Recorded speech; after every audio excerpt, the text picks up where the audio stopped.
Hi guys! Welcome back to our channel. So ngayon, ang gagawin natin is oatmeal cookies.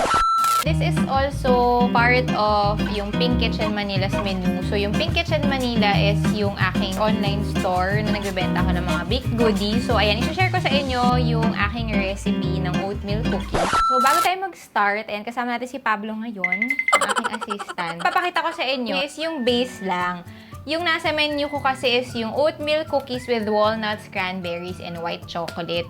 Pero actually, itong ituturo ko sa inyo is pwede nyo ilagay kahit anong gusto nyo ilagay. Like chocolate, semi-sweet chocolate, dark chocolate, or whatever kung anong gusto nyo ilagay na kasama ng cookies. Pero ayan, ang importante kasi is alam nyo kung paano gawin yung base ng oatmeal cookies. Actually, very, very simple ang ingredients ng oatmeal cookies. Syempre, importante, may oatmeal tayo. Ayan, papakita ko sa inyo yung mga ingredients. So, first is 128 grams of all-purpose flour, 1/2 teaspoon baking soda, 1/4 teaspoon baking powder, 1/2 teaspoon salt, 1/2 teaspoon ground cinnamon, 113 grams ng butter. Softened, dapat siya ha, malambot siya dapat. 1/2 cup granulated sugar or white sugar, and then 1/2 cup also ng brown sugar. So, sa grams is 100 grams siya ng brown sugar, 100 grams ng white sugar, 1 teaspoon ng vanilla extract, isang egg, and then 1 1/2 cup na oatmeal. So, yung ginagamit kong oatmeal is yung Quaker Oats na instant oats. Nag-try kasi ako ng ibang oatmeal. Hindi siya bagay sa recipe na to, like yung rolled oats. Masyado siyang mataba para sa recipe na to. So, ang perfect sa kanya is yung instant na oats. So, gagawa tayo ng dalawang klase ng oatmeal cookies. Yung kalahati is gagawin natin dark chocolate.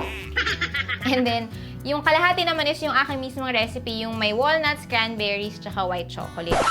Yung una natin ilalagay is yung softened na butter. Ay, wala yung beater. Teka. Beater po ako. Wala yung beater. Fix your hair. Ayan. So, una natin ilalagay is yung butter. Ay. Ano ba yan? Yes, it's softened butter. Kailangan soft. Beat natin siya slowly. Tapos, have to put the sugar. Ay, give me the brown sugar. Do you know where the brown sugar is? Yan.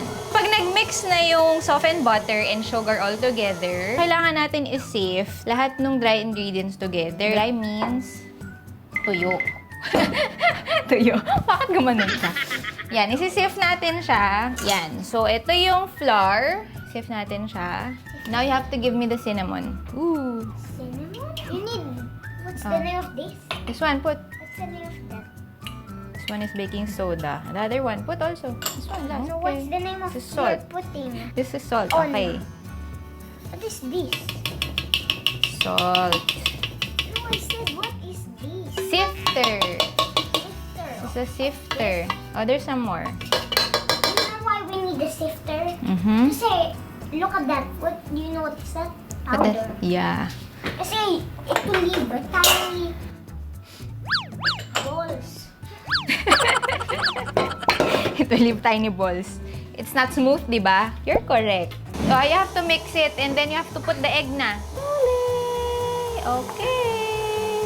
Kung napanood niyo yung last time ko na video, nasabi ko doon na hindi niyo naman kailangan ng professional na mixer. Ito rin naman, hindi niyo naman kailangan ng professional mixer. Although kung meron kayong hand mixer, na yung hand mixer lang siya talaga, mas okay siya kaysa i-whisk nyo siya. Pero kung wala talaga kayong mixer, yung whisk, pwedeng-pwede na yun. Diba? Ang dali lang niya. Yun na siya. Na-mix na siya. Ngayon, we have to put the oatmeal. So, 1 1/2 cups oatmeal. Go, put. Yan, inangat ko na siya kasi para hindi matapan. There you go. So, ito, sobrang ano lang siya ha, sobrang daling gawin.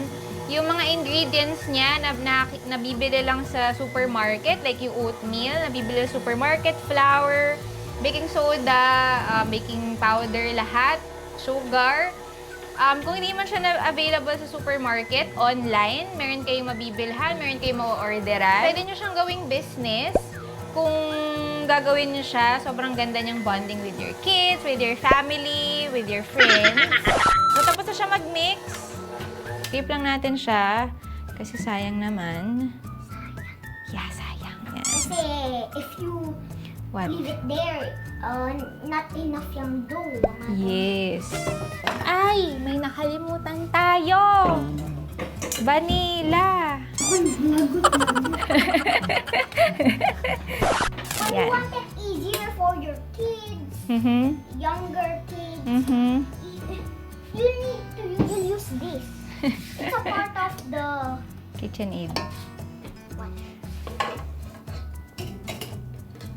Yeah. Kaya lang nga, we didn't use it. Kasi since gagawa tayo ng dalawang klaseng oatmeal cookies, hatiin natin siya.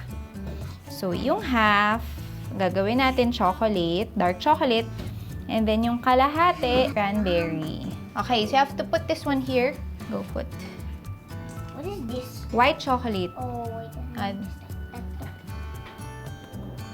Yung cranberries naman, anak. What is this? Cranberry? That's walnuts, the other one. You mean What- raisins? It's like raisins, but it's cranberry. Okay, the walnuts. Walnuts din dyan? Yes. It's Mom's favorite. Do you know that? I want to eat it with just... The other one yung chocolate. Okay, this one here. Ayan. So, mix lang natin siya. All together. What is this? Chocolate. There, put the chocolate there. I put...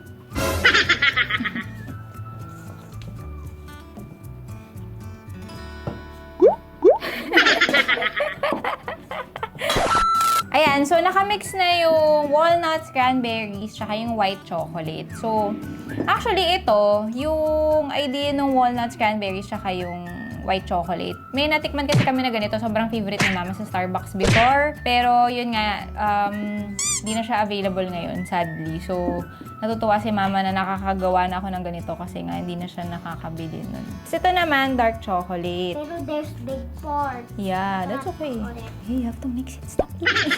Ayan. So, habang minimix to, actually for the other cookies kasi, ang ginagawa kasi doon, bago mo siya i-bake or bago mo i-shape, nire-ref pa para makuha mo yung shape. Pero for the oatmeal cookies, dahil nga ganito na yung consistency niya, choice mo na yun kung gusto mong i-ref. Pero ako kasi, since malagkit na siya, diretso bake na ako. Ayan. Tapos itong mixture na ginawa natin, yung magagawa nito about mga 30 to 32 cookies na regular size cookies.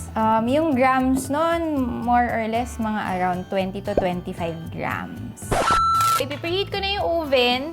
And then, kukunin na natin yung mga baking sheets. I-scoop na natin siya. And so, gawa tayo ng half na cranberry white chocolate, tsaka yung half na chocolate. Ayan. So, ito yung ginagamit natin. Actually, hindi ko alam kung anong size to ng ice cream scoop. Pero ito yung maliit lang. Sa isang tray, ang nagagawa nito is 1 dozen na cookies para hindi siya magbanggaan. Yeah. And syempre, kung magbebenta kayo, ako kasi, kung pambenta siya, per gram, sinusukat ko talaga siya para equal yung sizes niya. Pero syempre, kung for personal consumption lang naman, pwede nyo i-scoop tapos sukatin nyo. Pero yun nga, mas maganda kung sukat nyo siya by gram. Oh, your turn. Give it to me. Oh, go. Here.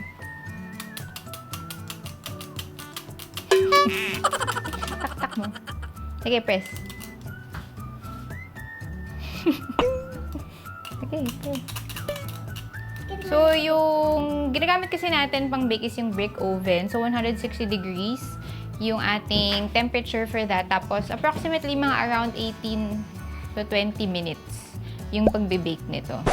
Ayan, so ito na yung ating finished product. So, after 20 minutes, actually 18 to 20 minutes, depende sa gusto nyong doneness ng cookies. So, kung gusto nyo ng sobrang chewy, mga 17 to 18 minutes lang yun. Pero, kung gusto nyo ng medyo crunchy outside, tapos chewy pa on the inside, yan, mga 20 minutes yung baking time niya. So, ayan, mag-open tayo ng isa. Ayan siya. Ayan, so, 1, 2, 3. ayan, crunchy siya sa outside, tapos chewy siya on the inside. Ayan, sabay kain.